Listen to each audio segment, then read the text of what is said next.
Bom dia, boa tarde, boa noite. Estamos aqui reunidos na AD Campinas, Trindade, Estúdio 1, debaixo da autoridade do nosso pastor Benjamin Martins, e sobre a coordenação do copastor Alessandro, para falarmos a respeito da saúde do homem. E diante dessa temática tão rica, eu tenho o privilégio de ter ao meu lado dois profissionais da área médica para que possamos endossar e embasar tudo aquilo que pretendemos falar. É bem verdade que nós não vamos fazer um debate, uma vez que debate pressupõe um antagonismo de ideias, mas nós vamos fazer uma troca de informações, um bate-bola. Para tanto, apresento o Dr. Alisson Rego, formado em Medicina, graduado pela Universidade Unievangélica, no ano de 2018. E aí, doutor Alisson, tudo bem? Tudo jóia, Thiago. Bom estar aqui com vocês hoje para a gente conversar um pouco sobre a saúde do homem, né? Espero que seja bastante produtivo. Maravilha! Além do doutor Alisson, temos também a presença do Dr. Marcon Johnson, formado pela Universidade de Rio Verde no ano de 2021. 2021, né, Dr. Marcon Johnson? 2021, Thiago. Seja muito bem-vindo. Obrigado, é um prazer estar aqui com todos vocês e espero que essa troca de informações seja bastante válida e proveitosa. Maravilha, coisa boa. Você que está nos acompanhando, seja ouvindo através de podcast, ou seja por intermédio das imagens, saiba que para nós é um privilégio de grande honra podemos abordar esse tema tão importante, principalmente nesse momento de Novembro Azul. Mas antes de falarmos de Novembro Azul, Dr. Alisson, podia primeiro fazer algumas considerações conceituais sobre o que seria medicina preventiva? Então, Thiago, quando a gente vai falar sobre tratamento de doenças, o primeiro passo que a gente tem é a medicina preventiva. O que é isso? É conhecer a saúde, cuidar da saúde antes que haja doença. Então, eu preciso de fazer um acompanhamento para descobrir pequenas alterações que ainda nem são chamadas de doenças, mas que eu já posso ter um cuidado que nem seja medicação, uma mudança do estilo de vida, para me prevenir de ter uma doença no futuro. Essa é a abordagem da medicina preventiva. Entendi. Nesse caso, então, doutor Marcon, considerando as palavras do doutor Alisson, medicina curativa. Como é que se dá a atuação nessa área? Então, Thiago, quando falamos sobre medicina curativa, como o próprio termo já diz, já estamos falando de cura. Neste caso, já temos um diagnóstico, uma doença estabelecida. E aí, a abordagem ela é diferente, né? Em que sentido? No sentido do tratamento. O tratamento aqui já vai ser, por exemplo, uma terapia ou um tratamento já medicamentoso.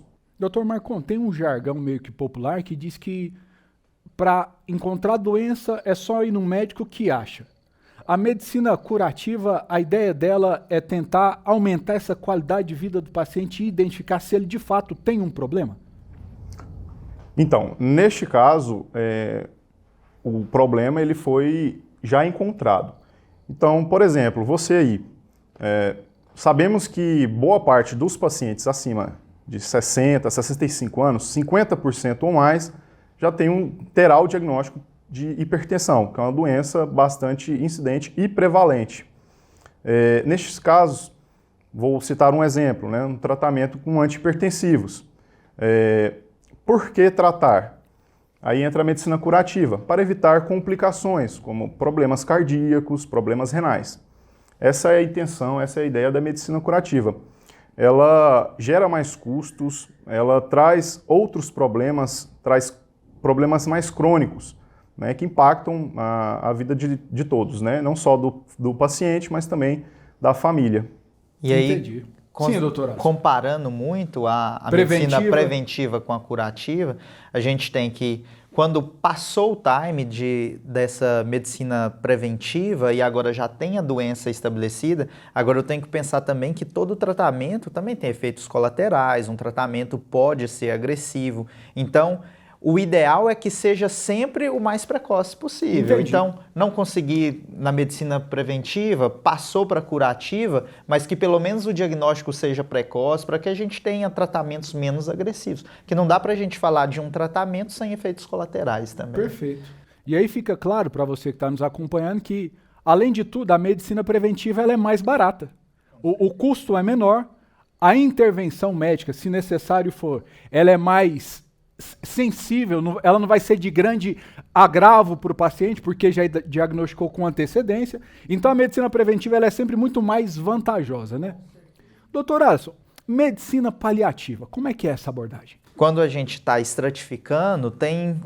Espera aí, doutor Alisson. Estratificando? Vamos lá, fala de novo. Como é que é essa abordagem da medicina paliativa? Então, quando a gente está dividindo a medicina em 3 partes, a gente falou primeiro da prevenção, segundo, a gente já tem uma doença e a gente está falando da cura, e vem a paliação, que é quando a gente já tem uma doença que ou não tem cura, ou que não vale a pena a cura mais.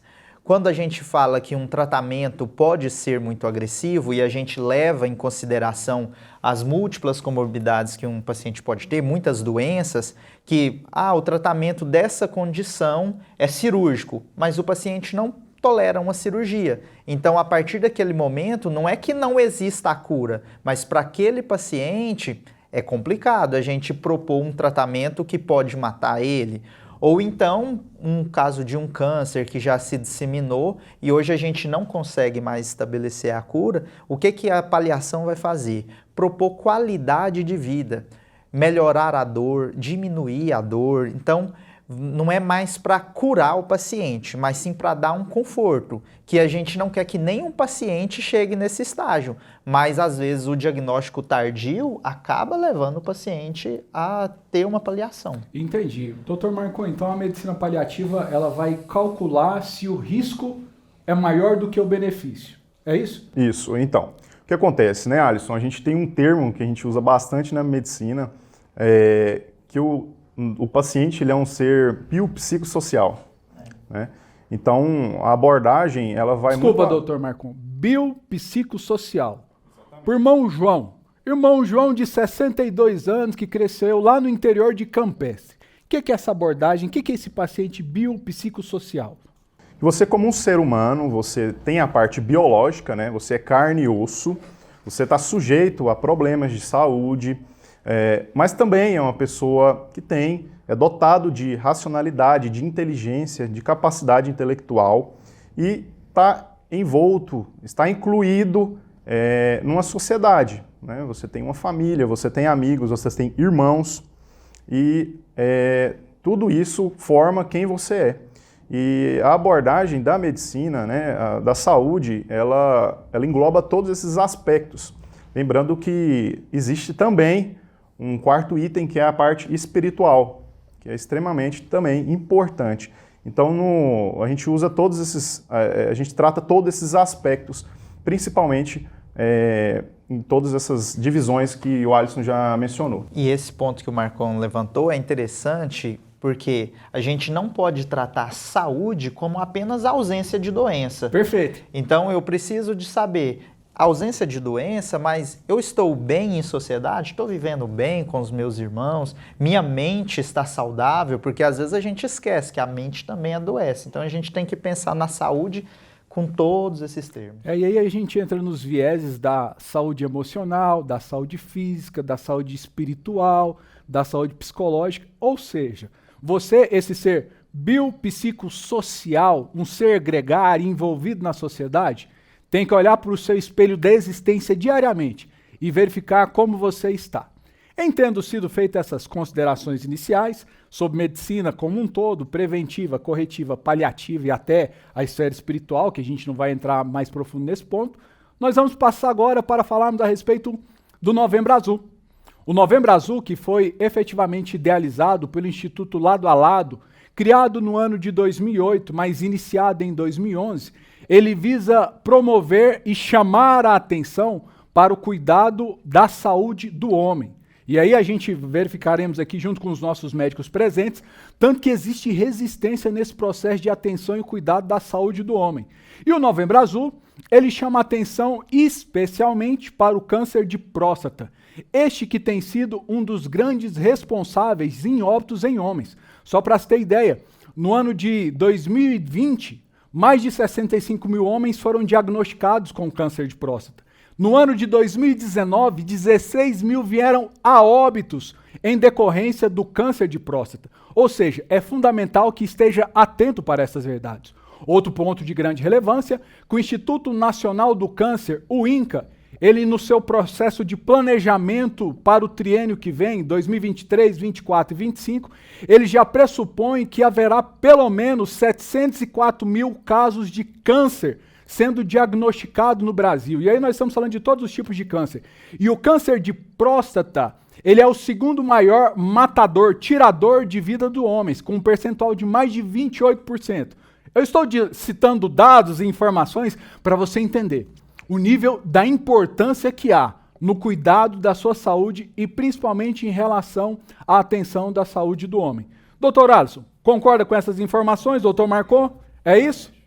Ei, você que está nos assistindo, curta, compartilhe, de maneira que esse conteúdo chegue num número maior de pessoas. Você é peça fundamental para que alcancemos ainda mais vidas. Vamos falar agora, de forma mais específica, clara e abrangente, sobre o câncer de próstata. Mas antes de entrarmos no câncer de próstata, doutor Alisson, por que o homem não cuida da sua saúde? É engraçado, né, Tiago? Porque quando a gente compara homens com mulheres, tem muita diferença. E você sabia que um homem vive, em média, de 8 a 10 anos a menos que uma mulher? Meu Deus. Principalmente porque não cuida da saúde. E o homem tem uma ideia que é muito machista, né? Que não pode adoecer, não pode ter sinal de fraqueza. Então, procurar ajuda, procurar um atendimento é demonstrar para ele um sinal de fraqueza. Então, eu acho que a parte principal do homem é a questão do machismo. E assim, a gente precisa de entender que somos humanos. Essa máquina aqui precisa de assistência, senão vai acontecer o que continua acontecendo, né? Que é viver menos que as mulheres. Entendi. Olha que engraçado, doutor Marcon. Parece que quando esse homem, ainda ele é um bebê, ele é um menino, ele vai em regularidade ao pediatra porque a mamãe o leva. Mas esse homem vai crescendo, a mamãe não pode mais levá-lo ao médico, não o obriga, e ele vai abandonando o cuidado com a saúde, é isso? Então, sim. E é engraçado porque isso envolve uma questão muito cultural, né? O homem, desde pequeno, ao longo da adolescência e da vida adulta, ele tem a percepção, o entendimento de que é o esteio da casa, né? E, como o Alisson disse, ele se demonstrar frágil é um ponto... Vulnerabilidade não é um tema que homem geralmente pode falar sobre o assunto. Exatamente. Isso acaba prejudicando, fazendo com que os diagnósticos sejam mais tardios, né? E comprometendo assim a saúde e a qualidade de vida do homem. Doutor, você falou uma coisa que o machismo acaba que ele atrapalha o homem cuidar de si mesmo, é isso? Com certeza, porque e quando a gente está falando aqui do Novembro Azul, a gente vai chegar nisso lá na frente, quando fala principalmente, adoeceu, homem não pode adoecer, igual lá no começo, homem não pode chorar, homem não pode um monte de coisa que tem que ser forte. Então, primeira coisa que a gente tem que quebrar é esse paradigma. Então, homem adoece sim, homem precisa de tratamento e se ele não procura cedo, piora. E quando a gente fala dos exames, homem tem medo dos exames, tem vergonha, às vezes tem piadinhas sobre o exame, algo que é necessário, mas que por causa de uma piadinha e por causa do machismo, acaba não procurando o tratamento, o atendimento, e quando descobre é muito tarde, e aí chega naqueles estágios que a gente já falou lá, né? De chegar até um ponto de paliação, que não tem mais tratamento. Então a gente tem que ter muita noção disso. Você que está nos acompanhando aí, perceba. Esse machismo, essa abordagem inadequada na criação de meninos, acaba que traz prejuízo a médio e longo prazo à saúde do ser humano.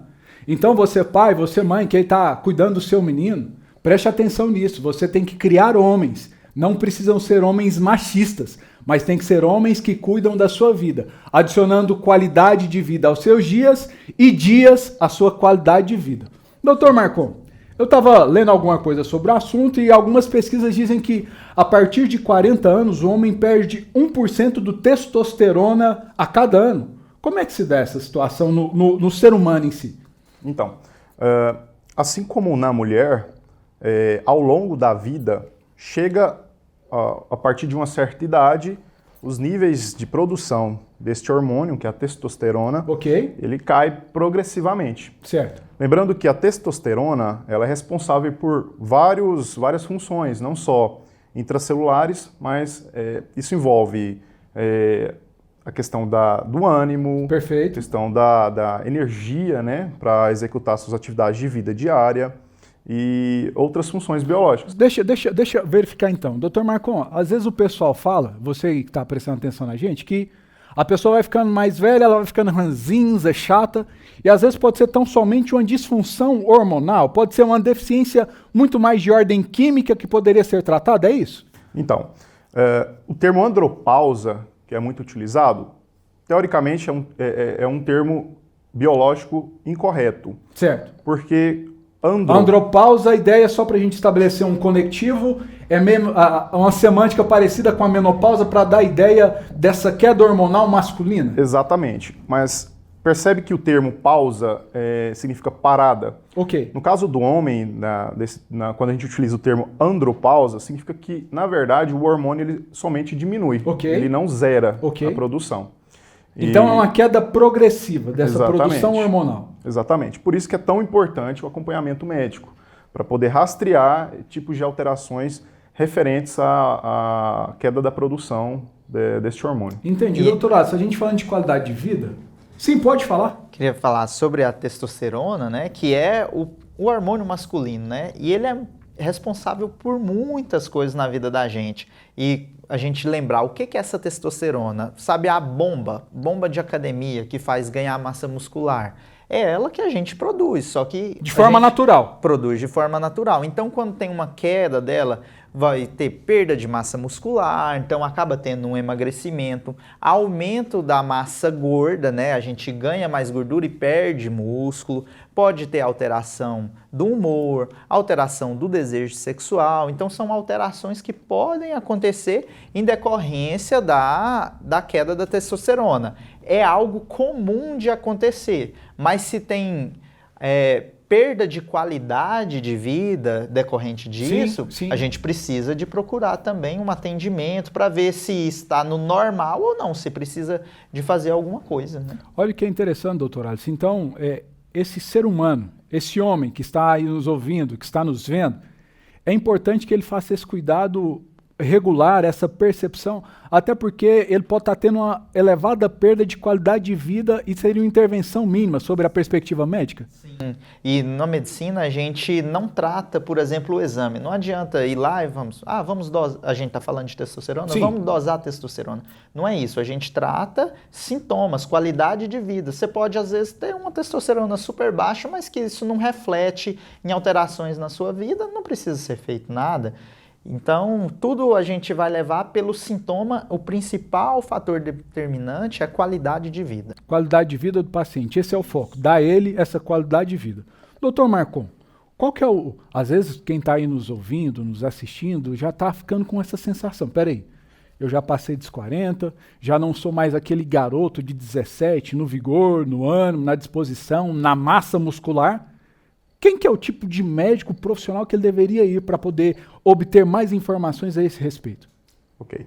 O profissional mais adequado, embora todos nós sejamos médicos, né? Embora você tenha que fazer um acompanhamento regular médico, existe um profissional mais habilitado, né? Mais específico, que é o urologista. Urologista. É quem cuida da saúde do homem, mas não somente ele, mas em termos de especialidade, é o urologista. Que seria o equivalente ao ginecologista. Ao ginecologista, mulher, né? Que já é mais conhecido. Sim, né? sim. Tanto é mais conhecido porque a gente percebe que as mulheres têm uma atenção para com a saúde maior, até o que gera a natural sobrevida das mulheres. Por isso que você e amigão, corre o risco da sua esposa ficar, você efetivamente, infelizmente, pela sua falta de autocuidado, deixá-la viúva, ela vai ficar bonita com o resto do dinheiro e corre o risco de arrumar alguém mais bonito e melhor que você. E se não for um cara mais novo, ou com a testosterona em alta. Mas voltando para o tema aqui, porque o importante é cuidar da saúde, né? Doutor Atos, quais são as doenças que mais acometem um homem? Olha, tem os cânceres, né? Então, o principal, o câncer de pele, em segundo, o câncer de próstata. E o homem também é muito acometido, tanto por doenças cardiovasculares, e aí a gente está falando principalmente da pressão alta, e depois disso, diabetes. E não podemos esquecer do homem as causas externas. O que é isso? Mortes violentas, seja por acidente, queda, acidente de trânsito, briga, tiro, tudo isso é muito comum no homem. Então, Entendi. A gente não pode esquecer dessa parte também. Tem um outro ponto nessas doenças do homem, doutor Marcon, que eu queria que você comentasse um pouco, as doenças psicossomáticas, as doenças de ordem psicológica, ainda mais nesse contexto de muita violência, de insegurança financeira. Como é que funciona isso para a saúde do homem? Então, está muito em alta, né, as questões psicológicas. Existe um termo que a gente usa que é a somatização. O que é isso? Nada mais é do que tornar sintomas psicológicos, estresse, ansiedade, insônia, em sintomas físicos, né? E isso traz prejuízos muito graves. Transtornos ansiosos, transtornos depressivos, que muitas vezes são subdiagnosticados, né? Entendi. Então, o ideal, em linhas gerais, é que qualquer mudança, qualquer disfunção, qualquer alteração, o ideal é procurar um médico. Esse é o ponto de segurança para qualquer um de nós, correto? Doutor Alisson, quando se deve fazer o exame de próstata? Então, Tiago, existe uma recomendação da Sociedade Brasileira de Urologia, que é quem norteia, que a partir dos 50 anos, todos os homens com baixo risco para câncer de próstata, e o que é isso? Que não tem tanto fator hereditário, não tem o fator de parentes, né, de primeiro grau, Sim, que tiveram câncer, sim. fazer o rastreamento a partir dos 50 anos Só de um idade. detalhe, só um detalhe. Quando você diz a questão da hereditariedade, se eu tenho alguém na minha família, seja pai, seja tio, é importante eu estar com essa atenção ou não necessariamente? Principalmente parentes de primeiro De grau, primeiro que grau. seria pai e irmão. Ok. Se eu tenho um pai ou um irmão que teve câncer de próstata, então o meu risco já é elevado. E se eu tenho parentes que tiveram câncer de próstata em idade jovem, isso é considerado abaixo de 60 anos, Ok. mais de um, isso é um alto risco para câncer de próstata. Então, em vez de puxar para 45, acaba puxando para 40 anos. Então, Entendi. uma pessoa que não tem risco, ela vai começar aos 50. Se ela tem um risco moderado, cai para os 45 anos. E aí entra tanto um familiar de primeiro grau que teve câncer de próstata, ou a etnia negra, ou até mesmo... Peraí. Etnia negra? Você quer dizer então que é 45 45 anos? 45 anos eu tenho que começar a correr atrás? Tem que começar. Eu vou ficar porque- relaxado com um cara jovem, novo, igual eu, 45 tá longe. Eu nem sei fazer conta para chegar lá. Mas continua, doutor. E aí, nos casos que o risco é mais elevado ainda, um alto risco para câncer de próstata, que seriam 2 parentes com câncer de próstata diagnosticados, o ideal seria começar o rastreamento aos 40 anos. E aí vai depender de qual o resultado desse rastreamento para a gente conseguir falar se vai repetir a cada ano, a cada 2 anos, aí já depende do resultado. Entendi. Então, eu vou tentar sintetizar para a gente chegar numa zona de segurança. Quer fazer alguma consideração, doutor Marcos? Fazendo um adendo, pessoal, o fator de risco mais importante relacionado à taxa de incidência de câncer de próstata é a idade. E, além disso, cientificamente comprovado que a ingesta abusiva ali de carnes vermelhas também tem relação com o aumento das taxas de câncer de próstata. Doutor Marcon, você está tocando um ponto assim de grande delicadeza, doutor Marcon. Você quer dizer então que, às vezes você, irmão, que é crente, na sua cabeça você fala, o prazer do crente é comer. Você quer me dizer que esse cara que tem na concepção equivocada, que o prazer dele é comer, ele pode, através da sua alimentação desregulada, estar se predispondo a essa situação de desconforto na saúde? Com certeza. Lembrando, pessoal, que a obesidade também é um fator de risco. E hoje no Brasil, né, dados de 2022, comprovam que quase 30% da nossa população é obesa. Você que está nos ouvindo aí, preste atenção.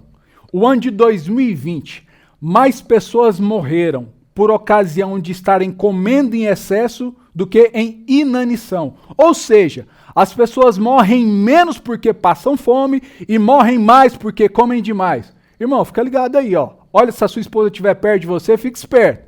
Talvez a coisa vá e você pode ser promovido à eternidade de forma individual, de forma antecipada, porque você não está dando atenção para o cuidado da sua saúde.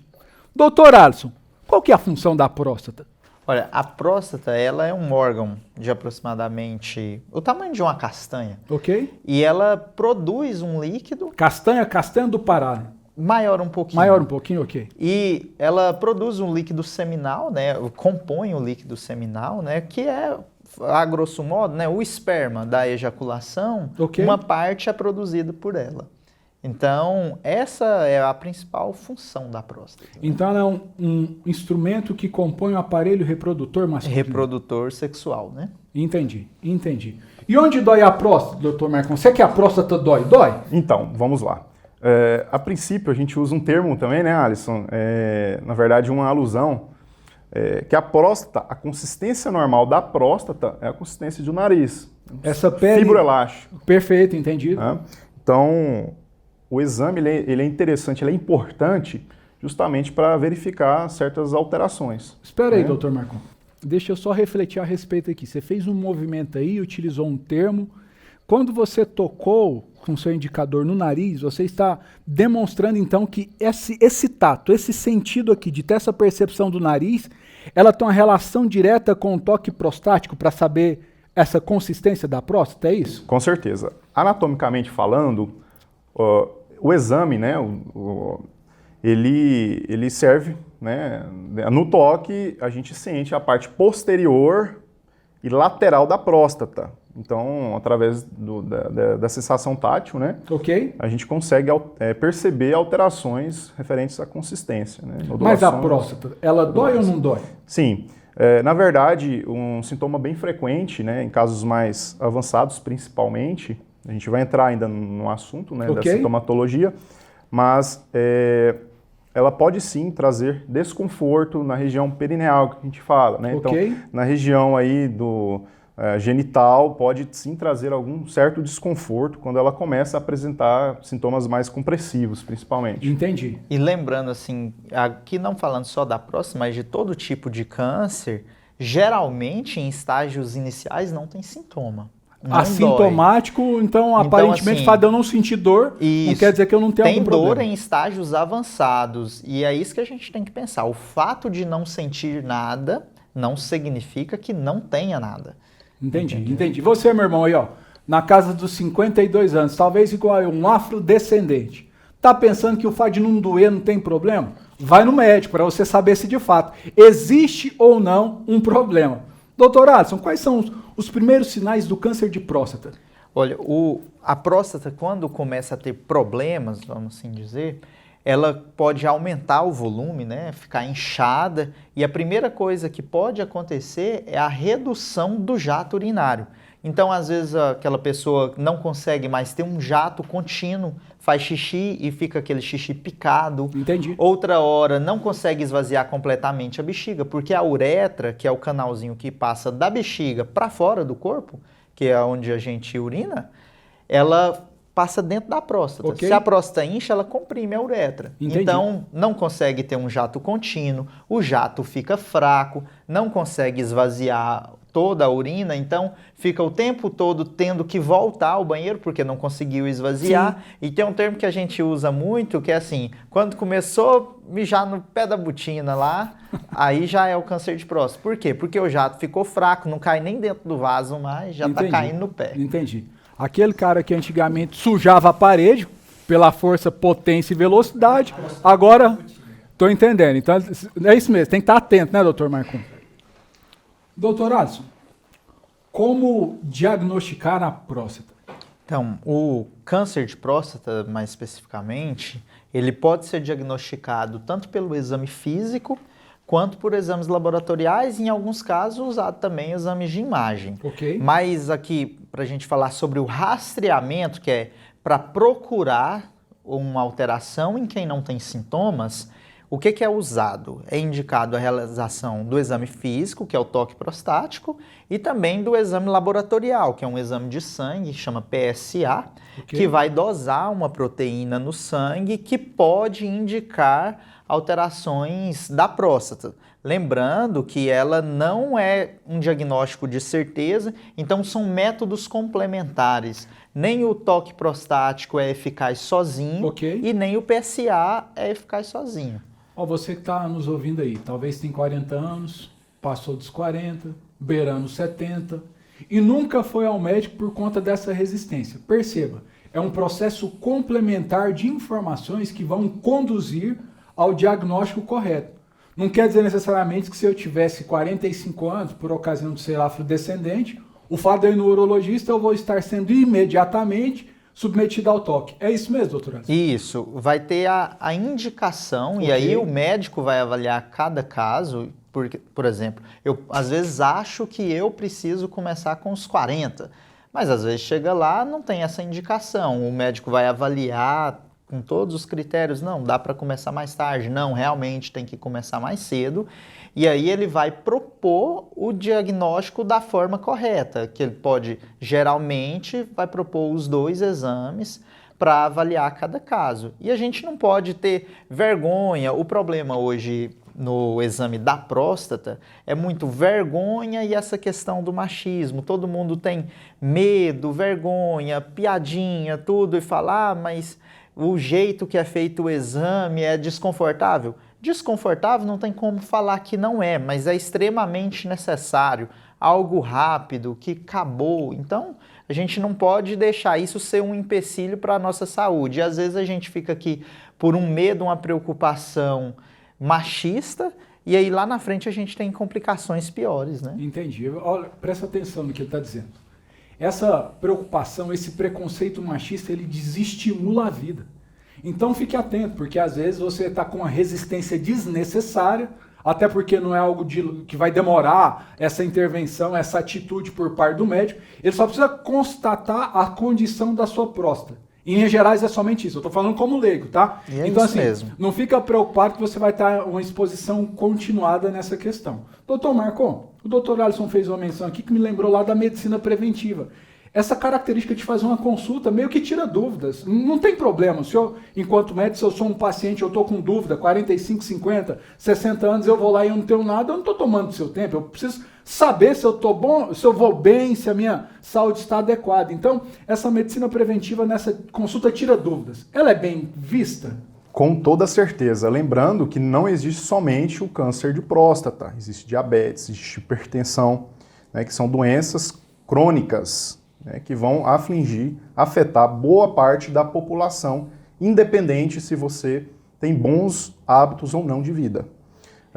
Lembrando que somente o exame de sangue não é suficiente. Existem outras doenças que alteram o PSA, né, essa proteína que o Dr. Alisson comentou, né? Então, qualquer inflamação na próstata, infecção, podem também alterar.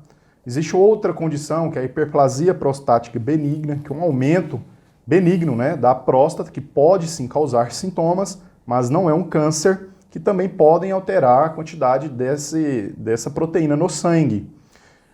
Para vocês terem noção, 20% dos cânceres de próstata são diagnosticados através do toque prostático.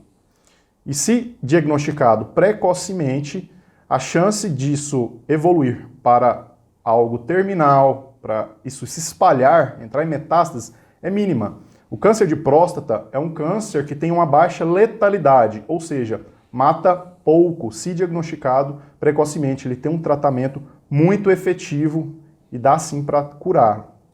Perceba, dados recentes dizem que existe mais de 90% de recuperação de um paciente que chega a ser diagnosticado com um câncer de próstata. Você que está nos acompanhando, você reparou que a gente falou aqui mais cedo sobre a questão da perda natural dos hormônios. A partir dos 40 anos, a tendência natural é que você tenha uma diminuição de pelo menos 1% ao ano. Doutoraço, disfunção erétil e câncer de próstata, qual que é a relação?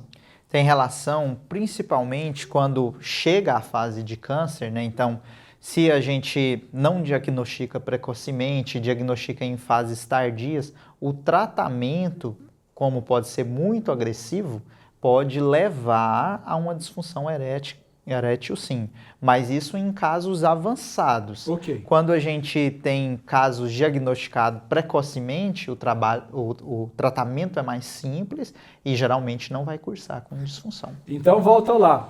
Doutor Marcon, a disfunção erétil, dependendo da situação, ela pode não ter uma relação direta com o câncer de próstata, mas pode ter uma relação direta com a questão hormonal. Ou seja, o caso ou o tratamento mais eficaz é voltar novamente ao urologista para saber por que talvez você, meu irmão, deixou de ser aquilo que você já foi há muito tempo atrás. Exatamente. Precisa ir aonde? Precisa ir no urologista, correto? Exatamente.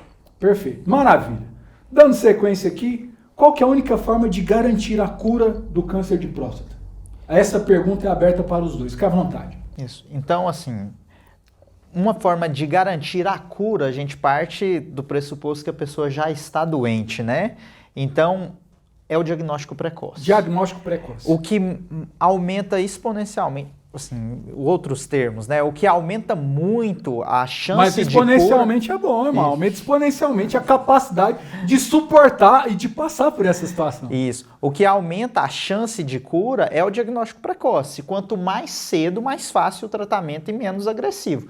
Quanto mais atrasado eu estiver para realizar esse diagnóstico, as minhas chances de curas vão ser menores. Então, a garantia do tratamento é o diagnóstico precoce. Não significa que não tem outras formas de prevenir, porque o que pode prevenir, isso eu estou falando antes de surgir a doença, aí é a mudança do estilo de vida. Então segura aí. Doutor Marcon, antes da gente entrar na prevenção do câncer de próstata. Tudo bem. Esse rapaz que a mamãe segurava na mão, desse menininho, levava ele no pediatra. Agora ele já está avançado em idade e não vai mais ao médico. O fato dele não ir, ou dele só ir depois que ele começa a sentir dores, principalmente porque o câncer de próstata, na sua maioria, ele pode ser assintomático, o tratamento também tende a ser um pouco mais agressivo? Exatamente. Existem casos, né, que é necessário a retirada total, parcial ou total da próstata. Lembrando que isso tem consequências também. Não significa que curando o câncer você não vai ter prejuízo na sua qualidade de vida. Os colegas aqui já citaram, né, questão da impotência sexual e todo prejuízo incontinência urinária, incontinência né? Que urinária. A pessoa não conseguir mais segurar a urina. Exatamente. Então são algo que dá prejuízo à qualidade Solução de vida, é né? prevenção, correto? Com Solução exatamente. é prevenção? Tá me ouvindo, irmão? Solução é a prevenção. Então tem que ir ao urologista, tem que ir ao médico. E dando sequência nesse raciocínio, doutor Alice, prevenção. Como é que a gente pode, o que a gente pode fazer para prevenir o câncer de próstata? Como prevenir é mudando os fatores de risco. O que é que aumenta a chance de eu ter um câncer de próstata?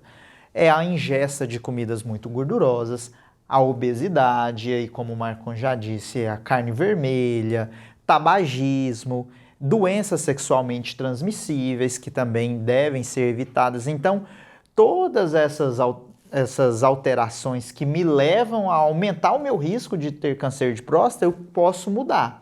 E aí, tudo isso que eu mudo, eu vou diminuir, estou prevenindo. Então, uma dieta balanceada, como você mesmo já disse, não é comer demais, morrer de comer. Não, comer de forma balanceada. Comer para viver, né, irmão? Comer para viver.